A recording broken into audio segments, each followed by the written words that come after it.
Bonjour à toutes et à tous, bienvenue dans les tutos du CNM consacrés au programme d'aide à la transition des lieux. Dans la vidéo précédente, nous vous avons présenté de manière globale le plan lieu et l'accompagnement proposé par le CNM dans la transition de votre lieu. Dans ce deuxième tuto, nous vous proposons donc un focus sur la phase de diagnostic. Si vous n'avez pas visionné la première vidéo, vous pouvez cliquer directement sur la vignette pour vous y rendre. Si c'est bon pour vous, alors on y va! Tout d'abord, quelle est la première étape de mon projet? La première étape de votre projet consiste à identifier des problématiques importantes sur votre lieu. Celles-ci peuvent concerner aussi bien l'usage de votre lieu que son agencement ou encore son alimentation en énergie et ou la qualité de son bâtiment. De manière générale, les problématiques des lieux peuvent s'appuyer sur les 5 thématiques du plan lieu présenté dans la première vidéo.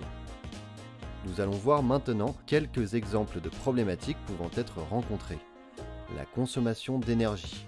Mon lieu est une passoire thermique et ma facture de chauffage a triplé.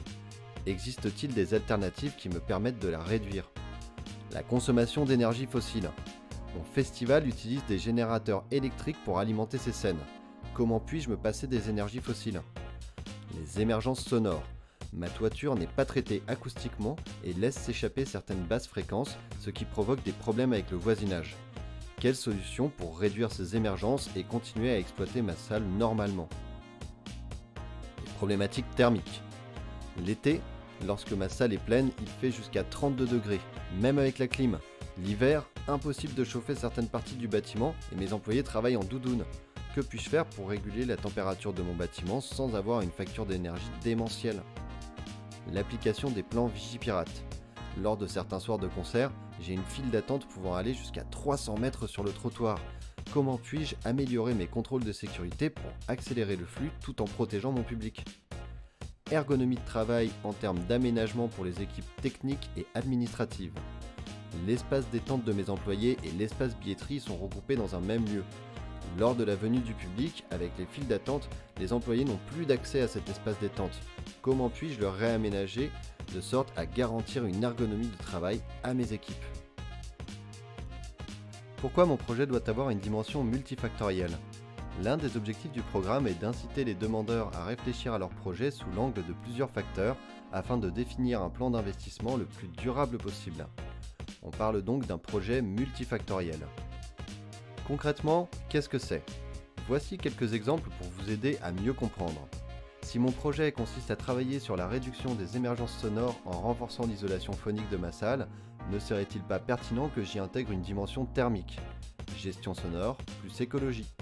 Si je souhaite décarboner l'énergie de mon festival en raccordant mon festival au réseau Enedis, quel impact ce projet peut avoir en matière d'ergonomie du travail? Exemple, moins de camions de transport de marchandises, moins de zones à risque liées à la présence de groupes électrogènes. Écologie plus amélioration des conditions de travail. Je souhaite travailler à l'amélioration de l'accueil des spectateurs, fin des files d'attente interminables, fluidité en matière de contrôle des billets et de sécurité. Quel va être l'impact sur l'équipe d'accueil?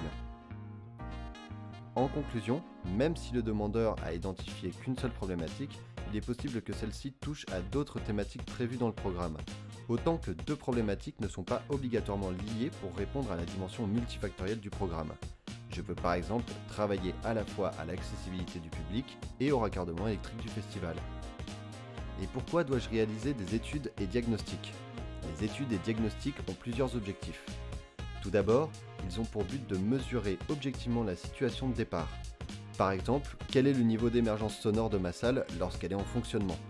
Combien ai-je besoin d'agents de sécurité pour garantir la sûreté de mon public? Quel est le niveau de consommation d'énergie de mon bâtiment en kWh?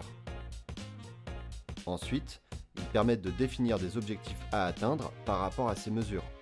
Par exemple, à la suite de ma transition, je souhaite réduire le niveau d'impact sonore de mon lieu de 3 dB, ou encore, je souhaite abaisser la température de ma salle sur les mois d'été à 27 degrés, tout en réduisant ma consommation d'électricité. Enfin, ces études et diagnostics ont pour but de vous aider à choisir quel scénario est le plus adapté pour répondre de façon durable aux objectifs que vous vous êtes fixés et ainsi définir votre plan d'investissement. Par exemple, afin de résoudre ma problématique d'émergence sonore et ma problématique thermique, j'opte pour le scénario de l'isolation thermique et phonique de ma salle.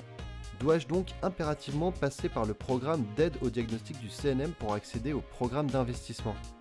Bien qu'il faille impérativement réaliser cette phase de diagnostic, celle-ci n'a pas obligatoirement à faire l'objet d'une demande de soutien au CNM. Une partie ou la totalité des études peuvent être réalisées dans d'autres cadres ou avec d'autres soutiens. En revanche, si vous n'avez pas entamé ou pas terminé votre phase de diagnostic et que vous souhaitez bénéficier de l'aide du CNM, vous pouvez déposer une demande à condition de respecter les critères d'éligibilité spécifiés dans l'article 40 du Règlement général des aides à la page 77. Comment remplir le formulaire ? À présent, nous allons vous présenter succinctement le formulaire de la phase 1 du plan. Les onglets « Lisez-moi » et « Règlement » sont des outils sur lesquels vous pourrez vous appuyer lors du remplissage du formulaire. Le premier regroupe une FAQ et un rappel des objectifs du plan, le second reprend les éléments du RGA cités un peu plus tôt dans cette vidéo. Premier onglet « Formulaire ». Cette page vous demande de renseigner des informations générales sur votre structure, ses caractéristiques, son activité.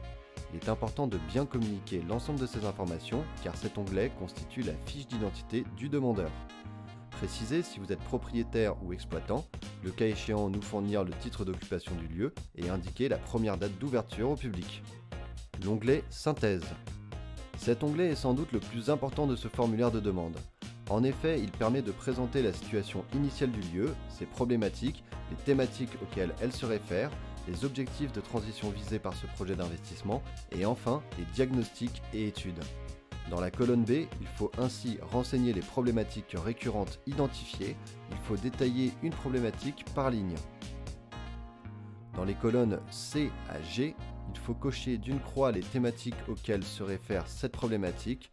Une seule et même problématique peut concerner plusieurs thématiques et inversement, une même thématique peut apparaître plusieurs fois sur des problématiques différentes.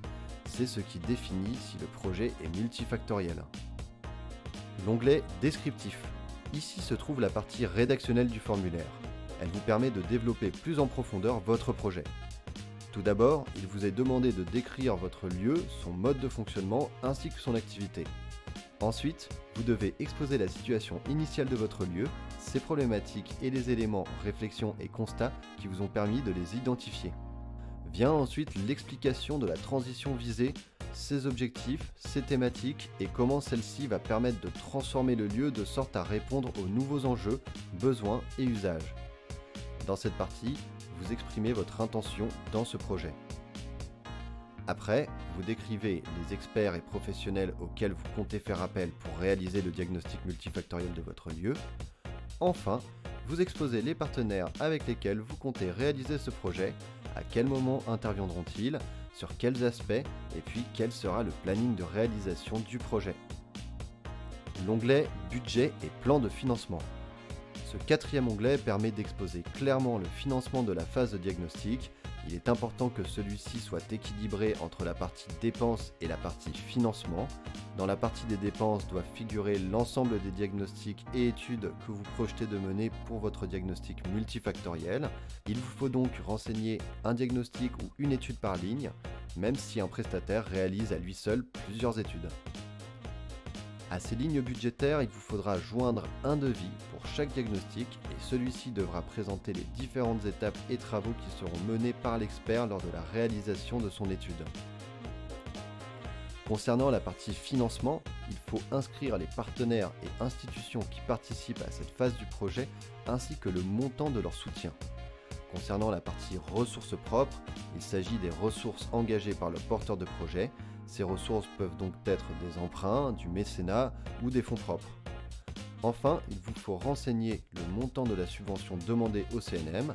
Celle-ci ne peut excéder 80% des dépenses éligibles et est plafonnée à 30 000 € pour la phase de diagnostic. L'onglet Programmation. Ce dernier onglet du formulaire a pour but de renseigner les équipes du CNM sur votre activité de diffusion et son modèle économique. Il est important de communiquer l'ensemble des informations demandées, notamment les genres de spectacles diffusés, la nature de leur contrat et les informations sur le plateau artistique ainsi que la billetterie. Cet onglet est obligatoire, quel que soit le type de lieu, objet de la demande. En conclusion, vos diagnostics doivent vous permettre de remplir l'onglet Synthèse et Impact du formulaire de demande d'aide à l'investissement que vous voyez ici à l'écran. Nous nous focaliserons dans un prochain tuto sur la phase d'investissement du plan lieu ainsi que son formulaire de demande. Merci à toutes et à tous d'avoir suivi cette vidéo. N'hésitez pas à contacter notre équipe pour plus d'informations. Pour ma part, je vous donne rendez-vous très bientôt pour un prochain tuto.